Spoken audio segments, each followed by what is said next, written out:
माझे माझे नंबर होते. लोकमान्य टिळकांचा जन्म 23 जुलै 1856 रोजी रत्नागिरीमधल्या चिखली गावी झाला. त्यांचे पूर्ण नाव केशव गंगाधर टिळक असे होते. त्यांचे वडिलांचे नाव गंगाधर व आईचे नाव पार्वतीबाई होते. लोकमान्य टिळक लहानपणापासूनच हुशार बुद्धीचे होते.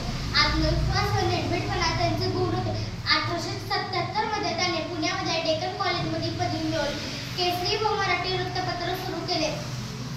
त्यांनी शेतकरी एकत्र यावे म्हणून त्यांनी आवाहन केले. लोक एकत्र यावे म्हणून त्यांनी गणेशोत्सव व शिवजयंती उत्सव सुरू केले.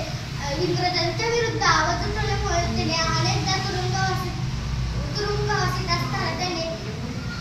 तुरुंगवासीत असताना गीता रहस्य हा ग्रंथ लिहिला.